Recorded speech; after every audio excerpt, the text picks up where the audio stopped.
समाज की जय। विश्ववंदनीय संत सम्राट सदगुरु कबीर साहिब जी, मेरा आद्य पूज्य गुरुदेव श्री मुदमंगल में संत समाज, आदरणीय भक्त सज्जनों, मेरी प्रिय बंधुओं, भक्तिमती माताओं, बहनों, बाल गोपाल, आप सभी को मेरी तरफ से बार बार धन्यवाद है। सभी संत महात्माओं को नमस्कार है। हमारा जीवन दो चीज से बना हुआ है या तो बटा हुआ है। ऐसा तो सुंदर बढ़िया कहा गया है, मनुष्य जन्म सदगुरु मिलव मोक्ष शिक्षा होए, अरे तीनों परम है पाए सुयोग न खोए। कहते हैं कि भाई मनुष्य जन्म दुर्लभ है, ये बड़े भाग्य से मिला हुआ है। मनुष्य खाने सबसे श्रेष्ठ खानी है, सबसे श्रेष्ठ प्राणी है। और मनुष्य जन्म लेने के बाद सदगुरु मिलना, गुरु तो है, गुरु जगत में मिल जाते हैं, लेकिन सदगुरु का मतलब है सद मतलब सत्य, सत्य बोध देने वाले, सत्य रास्ता बताने वाले, सत्य शिक्षा देने वाले।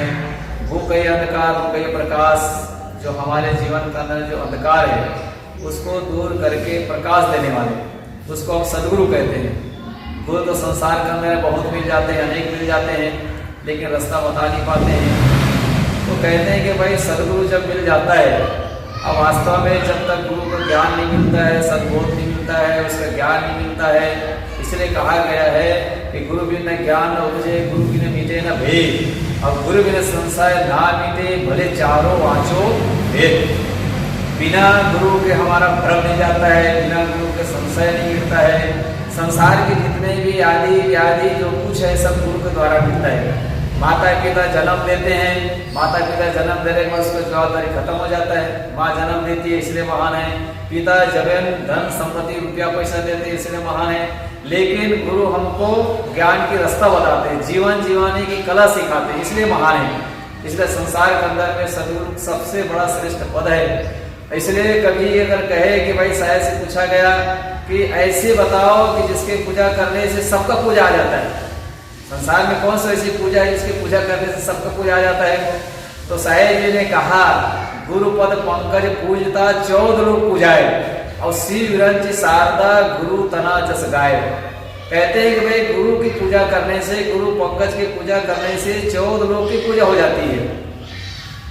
और उसके गुण गाते गाते शारदा भी थक जाते हैं, है गुरु तना जस गाय, उसके गुरु के गुण गाते हैं। इसलिए संसार के अंदर में गुरु है वही श्रेष्ठ है, वही ज्ञान बोध देने वाला है, जड़ चेतन को वेद को बताने वाला है। तो मनुष्य जीवन के अंदर में जब तक हम लोग जड़ चेतन का भेद नहीं जानेंगे तब तक हमको सही बोध नहीं होगा। इसलिए कहे मनुष्य जन्म सदगुरु मिलो और मोक्ष इच्छा हो, मोक्ष की इच्छा। और जब तक हमें भेद को नहीं जानेंगे, इस चीज को नहीं समझेंगे, जड़ क्या चीज है, चेतन क्या चीज है, तब तक हमको मोक्ष शिक्षा होने वाला नहीं, उसका भेद नहीं, ज्ञान नहीं जानेंगे। तो कहते हैं भाई जड़ चेतन कोई वस्तु अति प्रसिद्ध जगमाही, अब इनके पारस स्पर्शे बिना बंधन छूटत नहीं। संसार के अंदर में दो ही चीज है, एक तो चेतन आत्मा जिसको चेतना कहते हैं, और 5 तत्व तो जड़ कहा जाता है, 5 तत्व तो जड़ है। और चेतन स्वयं अजर अविनाशी अखंड नित्य सत्य है, एक रस है, उसमें परिवर्तन नहीं है। और जड़ करना में परिवर्तन है, नाश नहीं। चेतन भी नाश नहीं होने वाला चीज है, जड़ भी नाश नहीं होता है, लेकिन जड़ तत्वों के अंदर में परिवर्तन है और चेतन के अंदर में परिवर्तन नहीं, नाश नहीं होता है।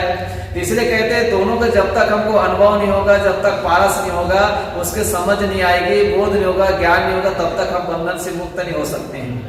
तो मनुष्य जन्म का लक्ष्य क्या है? हमको बंधन से मोक्ष होने के लिए। तो बंधन से मोक्ष कब होंगे? जब तक आप जड़ चेतन का अनुभव नहीं करेंगे, और जड़ चेतन का आप समझ गए, जड़ चेतन का जान गए कि चेतन की कला क्या है, जड़ की कला क्या है, तो भाई आप उससे पार हो सकते हैं। इसलिए साहिब जी कहते हैं कि दोनों चीज के जरूरी है, और दोनों चीज को जानना है। और शरीर भी है, शरीर है, जड़ है, उसके अंदर है अंतर आत्मा जो चेतना कहा जाता है। और भाई जड़ की कीमत कब है? जब चेतना है तब तक। और चेतना जब निकल गई तो जड़ का कोई कीमत नहीं, आंख वैसी वैसी है, सब चीज वैसी, पापता तो शरीर वैसी वैसी है, लेकिन उसको जला दिया जाता है, जला दिया जाता है। इसलिए संत महात्मा महापुरुष कहते हैं कि भाई हमको जब तक जीवन के अंदर में अनुभवी चीज करनी होगा तब तो हमको ज्ञान भी नहीं होगा, बोध भी नहीं होगा, और बोध होगा तभी हम कल्याण कर सकते हैं, शांति को प्राप्त कर सकते हैं। इसलिए हमेशा हमको चाहिए कि जड़ चेतन का ज्ञान हो। अभी ज्ञान कहाँ मिलता है? संत गुरु के पास में जाते हैं तब मिलता है। संत गुरु बंधन से रहित हैं, संत महात्मा बंधन से जो विरक्त होते हैं, वहां से विरक्त होते हैं, अलग होते हैं, वही हमको बोध दे सकते हैं। इसलिए हम लोगों को चाहिए, जीवन मिला है, बहुत अच्छा मिला हुआ है, अब अच्छा जीवन बनाने के लिए अच्छा कर्म करना चाहिए। आदमी घर अच्छा बना लेते हैं, मकान अच्छा बना लेते हैं, कपड़ा अच्छा पहन लेते हैं, गाड़ी मोटर साधन अच्छा ले आते हैं, लेकिन अपना जीवन अच्छा नहीं बना पाते हैं। अच्छा बनाने के लिए अच्छा विचार चाहिए, अच्छी सोच चाहिए, अच्छा दोस्त चाहिए, अच्छा रास्ता चाहिए, और अच्छा ग्रंथ भी चाहिए। जो हम लोग कर रखे हुए हैं वो अच्छा होना चाहिए। तो कहते हैं कि भाई ग्रंथ भी अच्छा हो, रास्ता जो चले और अच्छा भी अच्छा हो, सोच आपकी सोच चिंतन मन भी अच्छा होना चाहिए, दोस्त मित्र जो है वो भी अच्छा होना चाहिए। ये जब चारों अच्छे होते हैं तो भाई आप प्रगति विकास कर सकते हैं, आप चिंतन मन करके आप कल्याण मोक्ष की प्राप्ति भी कर सकते हैं। लेकिन हमको चाहिए, हमको विशेषता, मनुष्य जीवन की विशेषता, मैं कौन हूँ, कहाँ से मैं आया हूँ और कहाँ मेरे को जाना है, क्या मेरे को करना है, ये सब हमको बोध होना चाहिए। अभी जब तक हमको बोध नहीं होगा तब तक हम जीवन जीने की कला नहीं सीख सकते। इसलिए कहते हैं जो भाग्यशाली आत्मा है, जिसको मनुष्य जन्म मिला है, और मनुष्य जन्म मनुष्य कर्तव्य करने के बाद उसको सदगुरु मिल जाता है, पार्टी संत महात्मा पर खाने वाले जब मिल जाते हैं, और उसके बाद दोनों चीज होने के बाद जब हमको मोक्ष इच्छा होती है, अब ये तीनों को जब उनको होता है तो भाग्यशाली को मिलता है। हालांकि आदमी मनुष्य जन्म पा करके बस वही मनुष्य में खाना पीना, ईटिंग सीटिंग मीटिंग में पूरा जीवन बर्बाद कर देते हैं, 60-70 वर्ष वैसे पूरा कर देते हैं, अंतिम में अवस्था हो जाती है, हम भजन कीर्तन नहीं कर पाते हैं, अपने कल्याण का काम नहीं कर पाते हैं। संसार में गुरु मिलते हैं, गुरु मिल जाते हैं, लेकिन हमको बोध देते नहीं है, सत्य की शिक्षा देने वाले नहीं मिल पाते, सही रास्ता बताने वाले नहीं मिल पाते हैं। अगर गुरु सदगुरु मिल गए, अब मिल जाने के बाद इच्छा, हमारे मोक्ष इच्छा उन्हें होती है, तो दो चीज में रह जाते हैं। तो साहेब कहते हैं कि भाई मोक्ष की इच्छा ये भी भाग्यशाली आत्मा उसके अंदर होता ही है। तो तीनों चीज है, हमको परम मिला है, सौभाग्यशाली आत्मा मिला है, इसलिए हम लोग सौभाग्यशाली हैं। साहेब जी का हंसा तो सवाल था, हल्की अपनी चाल और रंग पुरंगे रंगे तो और क्या लगवा। हे हंसा, हे मनुष्य तू सबसे श्रेष्ठ है, सबसे महान है, सबको बनाने वाला तू ही है, मंदिर को बनाने वाला, मठ को बनाने वाला, गीता भागवत रामायण को सबको बनाने वाला, सबको देखने वाला, अमेरिका में जाने वाला, मंगल में जाने वाला, चंद्रमा में जाने वाला, ये सब जहां दुनिया में सब करते हैं तो आखिर करने वाले हैं। लेकिन स्वयं को तुम जान नहीं पाया, दुनिया को जाना लेकिन स्वयं को नहीं जाना, दुनिया के पहचाना लेकिन स्वयं को नहीं पहचाना। इसलिए कहते हैं स्वयं के पहचानो, स्वयं को बदलो। आदमी दुनिया को बदलने जा रहा है, लेकिन महापुरुष कहते हैं दुनिया को ना बदलो, स्वयं को बदलो। और जब स्वयं नहीं बदलोगे, स्वयं नहीं बदलेंगे, तब तक दुनिया को कैसे बदल पाएंगे। इसलिए कहते हैं स्वयं को बदलो, स्वयं को देखो और स्वयं को सोचो कि मैं कौन हूँ वास्तव में।